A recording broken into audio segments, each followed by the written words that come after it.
For this deep dive, we're stepping into the shadows, places that have been left behind. Forgotten buildings. Exactly. Yeah. We're looking at 3 really disturbing accounts. They're all centered around these abandoned buildings, places that were supposed to be, empty. But they weren't. The silence in these places, it can be deceptive. That's putting it mildly. We're going to explore that kind of fear today, that sense of being watched when you think you're totally alone. It touches on, well, the psychology of trespassing, doesn't it? And that specific horror of realizing you're not just in a place, you're being observed by it or by something in it. Right. That shift from explorer to prey. So we've got 3 stories we've sourced. We're going to walk through them, see what connects them. The dread, the surveillance. Yeah. And what happens when a place isn't just like passively haunted, but actively hostile? Okay, start. First story, Northville, Michigan. We're following 2 friends here, the narrator and his buddy Ben. They rent this cheap house, quiet street. Already setting a scene, the affordable next to the unknown. And right across the street is this house. Totally dominates the view. Neglected, grass overgrown, bushes everywhere, graffiti. Just clearly abandoned. That visual contrast is classic. The safe, mundane home base looking directly at the decay. So we talked to their neighbor, only neighbor really. Yeah. An older guy, Marv, sort of hippie-ish, long gray hair, beard. The potential local informant. And Marv confirms it. Yeah, that house. Been empty as long as he can remember. Just sits there rotting. A permanent fixture of neglect. Then comes the moment. One evening sunset. The narrator's just sitting out on his stoop, kind of looking across the street, Right. And he freezes. Because staring back at him through this one foggy upstairs window, there's a face. Oh, wow. He said only the eyes were really visible, but they were locked onto him. Intense. Unblinking. That's the pivot point. From passive curiosity about an empty house to active, immediate fear. Because now it's not empty and it sees you. Exactly. The dynamic just flips. Ben, his friend, he missed it. Didn't see a thing. Of course. Often happens that way. Plausible deniability, almost. But the narrator, he's freaking out. He knows what he saw. Someone is in that house. So fear kicks in, right? They run over to Marv's, bang on his door. Seeking safety, confirmation from the neighbor. But Marv, he doesn't answer. They can literally see him inside, watching TV. Just ignores them. That refusal is almost worse, isn't it? Yeah. It ramps up the fear. Like the one person who might know something, or at least offer some adult backup, just checks out. Why? It implies knowledge. Maybe Marv knows better than to get involved. Knows what happens if you pay too much attention to that house. Self-preservation. So adrenaline's pumping, maybe not thinking totally straight. Ben grabs his katana. His katana. Okay, well, youthful bravado. Yeah, I guess. They decide, okay, we're going in, we're confronting whatever or whoever is in there. They go around back, Avoid the front window, smart.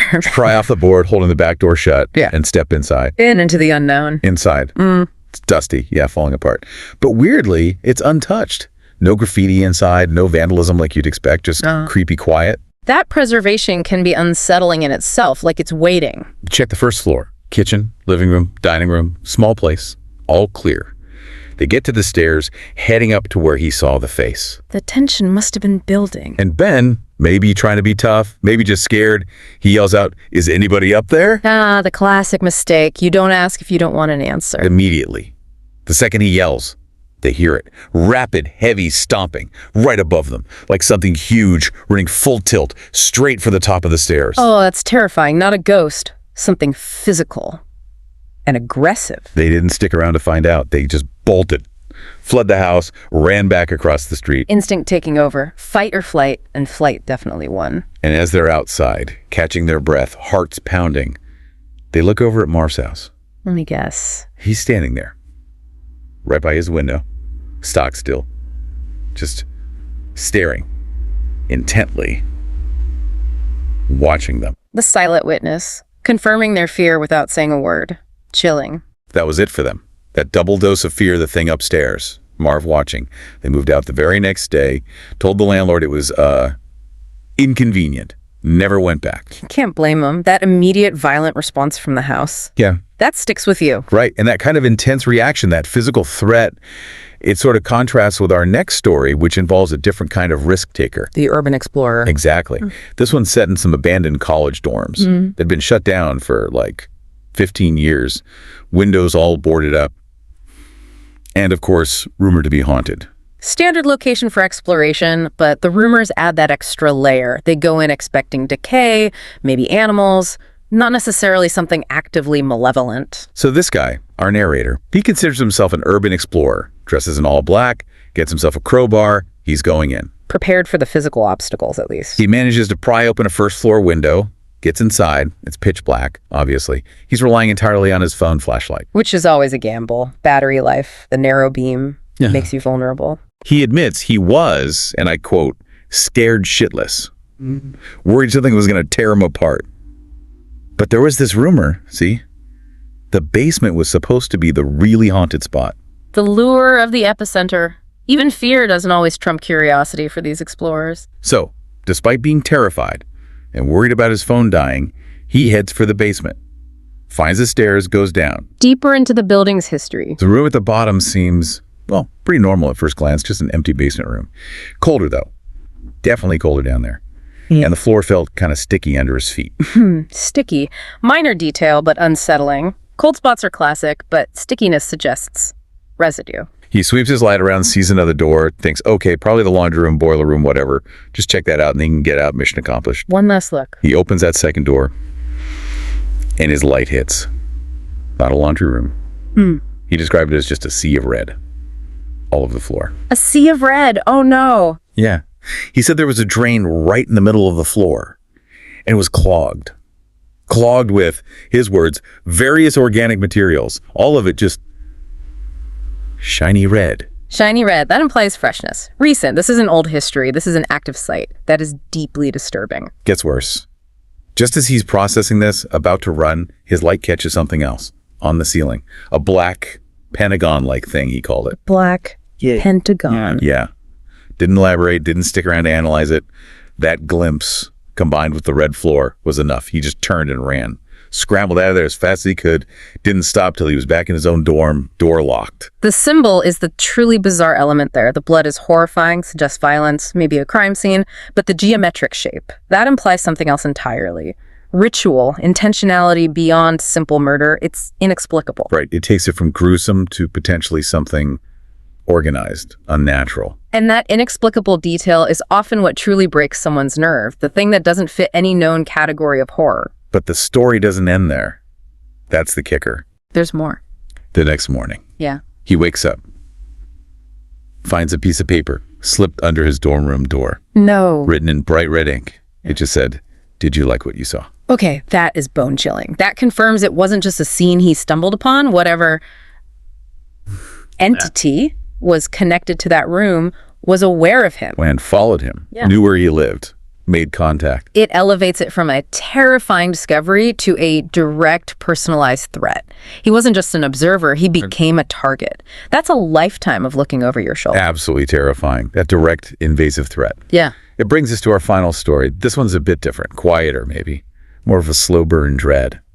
Domestic almost. Okay. It's about a 16-year-old kid living next door to a house that's just always been vacant, perpetually abandoned. A familiar abandoned place, part of the landscape, almost normalized. Yeah. And sometimes, hot summer nights, windows open, he'd hear things from next door, voices maybe, moaning type sounds. He mostly just figured it was local teens hanging out, messing around in there. Plausible explanations. Easy to dismiss. Until it's not. Exactly. That changes. One Thursday night in July, he's home alone, has the TV on, mutes it during a commercial, and he hears it. From inside the abandoned house next door. A scream. Brief, barely audible, but definitely a scream. That cuts through the ambiguity. A scream is specific. It signals distress, violence, Adrenaline just floods him. He does what maybe a lot of 16-year-old boys would do. something impulsive. Yeah. Turns off all his lights, grabs his airsoft gun, Yeah. for intimidation factor, I guess. Right, the mock weapon. Makes sense in a teen logic sort of way. And he hops the fence into the neighbor's yard. He knows the back sliding door is usually unlocked. He'd been in there before, messing around. Prior reconnaissance. Risky, but it gives him entry. He slides the door open, steps inside. It's dead quiet for a second. Then he hears it. A sound. Really low, but steady. A weird creaking noise. Creaking. Okay. Coming from the basement. The door to the basement stairs is open. That steady mechanical sound. It's like an invitation, isn't it? Or a warning. It confirms activity. Something operating in the silence. He feels it too. Every instinct is yelling at him to get out, turn back. But that sound. that steady creak. It pulls him forward. Curiosity versus self-preservation. He starts down the basement stairs, slowly, holding his airsoft gun out, using the little flashlight on it, peering down into the darkness. Oh man, the descent into the unknown basement is always tense. As the opening into the main basement room becomes visible, his light sweeps across and lands on something moving. Moving. Yeah, a wooden rocking chair. Yeah. It's just rocking back and forth steadily in the middle of this empty basement. Okay, creepy. Very creepy. The classic haunted object. But then his light moves just a little bit further and it hits the back of somebody's head, sitting in the rocking chair. Oh God. The instant the light hits the head, the rocking stops. Dead silence. Frozen. Caught. The observer becomes the observed again. That sudden stop is pure nightmare fuel. He didn't even think. Just pure panic. Turns, scrambles back up the stairs, out the door, hops the fence, locks himself in his own house. Understandable reaction. Absolutely. He calls his dad, totally freaked out. Dad confirms, yeah, the house is vacant. It's supposed to be empty. Tells him, call the police. Right now. Sensible advice. But before he dials 911, he can't help himself. He goes to his own upstairs window, the one that looks over towards the abandoned house. He looks... Oh, why look? And someone, Yeah. something, is standing there at the upstairs window of the abandoned house, same level as his window. And the window is open. No. Just looking back at him. He slams his blind shut, calls 911, tells them everything. Looks again later, the figure's gone. Okay. So the police. The police show up. They go through the house next door, top to bottom. Empty. Totally empty. No signs of forced entry other than maybe the back door he used. Yeah. No furniture, no people, no one hiding. Nothing. So maybe he imagined it. The stress. Except for one thing. One single item left behind for them to find. Let me guess. Sitting right in the middle of the otherwise completely bare basement was a single wooden rocking chair. They left it. Or it stayed. A physical confirmation of his story left sitting in the dark. Wow. Yeah. So 3 stories. Northville, the red basement, the rocking chair. Very different encounters, but But all centered on the violation of supposed emptiness, right? The Northville house reacts with sudden violence. The red basement reveals a horrific, possibly ongoing secret, and then actively threatens the witness. and the rocking chair, that's almost more intimate. A quiet, persistent presence that acknowledges being seen, then confirms its reality by leaving that one object behind. The common thread seems to be this: aggressive defensive secrecy. These places aren't just passively holding on to memories. Something within them actively resists discovery. The silence is often just camouflage. A trap. So the big question hangs there, doesn't it? What is it in these forgotten spaces? Are these desperate people hiding out, doing terrible things? Or is it something older, something non-human protecting its domain, something that just wants to be left alone until it's not? And we're left to wonder. We hope you found this deep dive into fear and these unsettling places compelling. It really makes you think about the spaces we discard. If you're interested in more chilling content and terrifying tales like these, stories that make you check the locks, please make sure you press the like button, share this with your friends, Let them know what they might be missing. and hit subscribe to the channel Horror Docs. We explore the things that hide in the shadows. So, until next time, maybe think twice before exploring that abandoned place down the street. What happens when you look into the void Yeah. and it looks back?